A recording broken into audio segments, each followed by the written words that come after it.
call me a god. Hey everyone! Welcome to my top 10 most anticipated anime of fall 2023. This season is shaping up to be a great one, with a lot of exciting new shows and sequels on the horizon.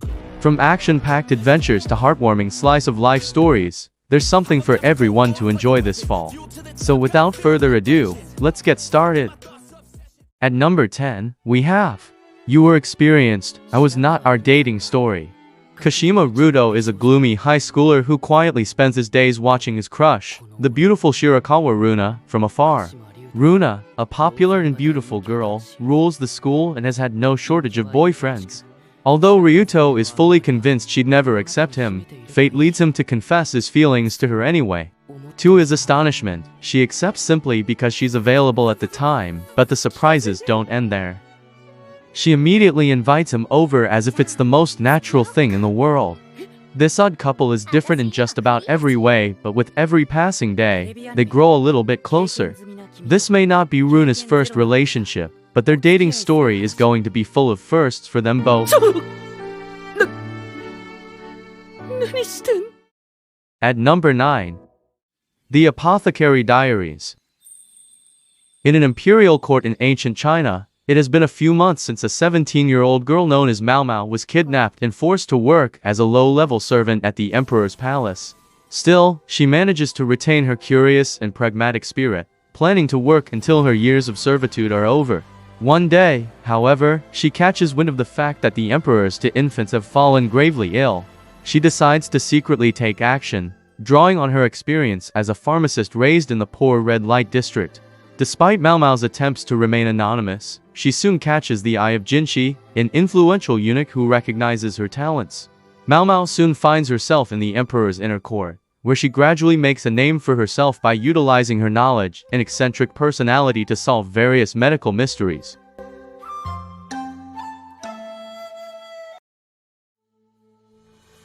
Number 8. Tokyo Revengers Tenjiku Arc. The Tenjiku Arc is the third and longest arc in the manga, spanning 64 chapters. It introduces a new criminal organization called Tenjiku, led by Izana Kurokawa and Tada Kisaki. Tenjiku's sole objective is to seek revenge and destroy the Tokyo Manji gang. We've seen at the tail end of the last season how strong and brutal this gang is, and it looks like Mikey, Takamichi, and the rest of the crew will be in a lot of trouble this season. To be honest, I'm really excited for this arc. For me, this is the best, and if not, one of the best arc of Tokyo Revengers. The Tenjiku arc is a pivotal moment in the Tokyo Revengers story. It is the arc where Takamichi truly comes into his own as a leader and a friend. It is also the arc where the stakes are at their highest, and where the future of Toman and its members is in jeopardy.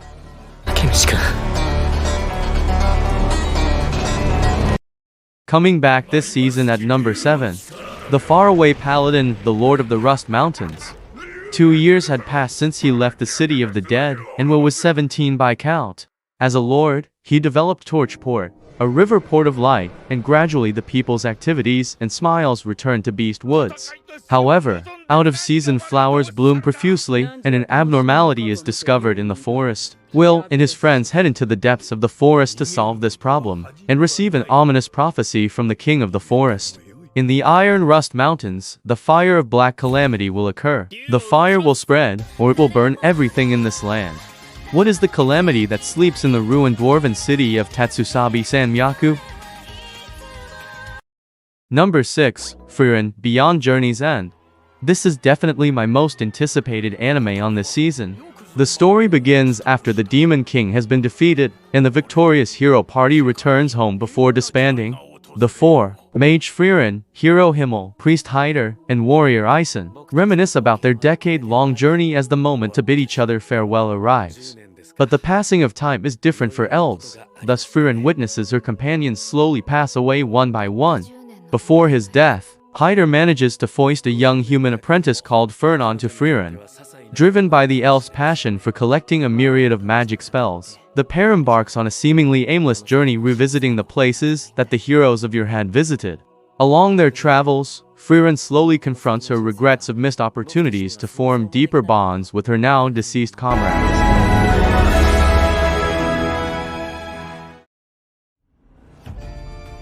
Dr. Stone New World Core 2 is number 5 on the list. Senku and the gang are back. The last time we saw them, Kohaku, Ginro, and Amaryllis had infiltrated the Petrification Kingdom, and Senku was devising a plan to reverse the petrification of all of his companions and escape with Byakuya's treasure before the enemies discovered them. If you were not impressed with the pacing and the overall quality of the first part, I'm sure Core 2 will satisfy your cravings for action and suspense, as the battle will grow more intense to the point where some former enemies will now need to join their side as they try to figure out how these people got their hands on the power of petrification. I hope you're all ready, because this is the climax of the Treasure Island arc.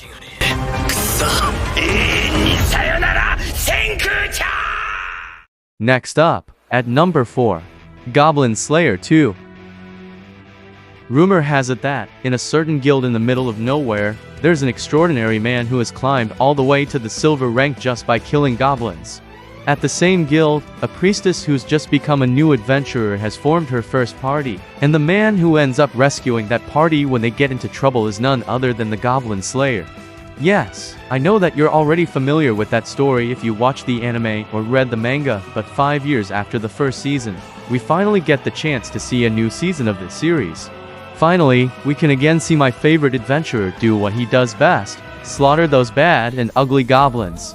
From what I've seen in the promotional videos, it seems that it will adapt the part between last season and the movie and probably pass the chapter of the movie as well. Expect old and new comrades and stronger goblin FOs. I can't wait.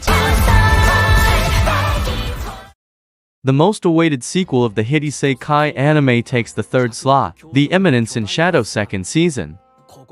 The second season will adapt the third volume of the light novel set deep within the lawless city. There lies the Blood Queen, a progenitor vampire, slumbering in her coffin for many moons. An expert at landing himself in trouble, Sid should know better than to go after her. But he's dying to get a piece of the action. It's time he shed his daytime persona to take on the role of Shadow. It seems, however, that he's not the only one with this idea. Soon enough, he finds the three rulers of the lawless city: Juggernaut, the tyrant; Yukimi, the spirit fox; and Crimson, the vampire, are all on his tail. To complicate things even further, the Shadow Garden descends on the scene as the hour of the Blood Queen's awakening looms closer and closer. Up at number 2, Spy Family Season 2, Waku Waku. The weird, fake yet awesomely dangerous family is back with more spy missions, assassination plots, school shenanigans, and more. Now, what can we expect in the upcoming season? Well, as previously announced, there would also be a movie coming up aside from the TV anime Season 2. I think, if I remember right, this season will focus more on Lloyd and Yor's jobs as a spy and an assassin. Of course, we'll still see the casts that were introduced to us last season. Overall, it's the usual fun, exciting ride that this show delivered to us in past, and I assure you we'll have more. Finally, number 1, the most anticipated anime of the season, The Rising of the Shield Hero Season 3. Naofumi Iwatani defeated the Spirit Tortoise, one of the 4 guardian beasts, and followed the person behind its revival, Kyo, to another world. After defeating Kyo, he's finally come back to Melromarc. Another one of the 4 guardian beasts, the Phoenix, is about to revive, and while the kingdom tries to prepare, the other 3 cardinal heroes are missing after their failure in the Spirit Tortoise battle. Naofumi's own lands may not be ready, either. To bolster their defenses, Naofumi decides to search for the scattered members of Luralona village. He visits the land of Zeltable, where he hears that some were sold as slaves. As a first step towards saving them, he, Raphtalia, and Philo participate in an underground combat arena. The demi-humans seek salvation. The other 3 cardinal heroes have had their spirits broken, and Bichekea Mine lurks in the shadows. As everyone's plots intersect, will Naofumi be able to follow the path he believes in? So there you have it, my top 10 most anticipated anime of fall 2023. I'm really excited for all of these shows, and I can't wait to see what they have to offer. Like, follow, comment, and subscribe to We and Them's social media pages for more anime content. Thanks for watching, peace.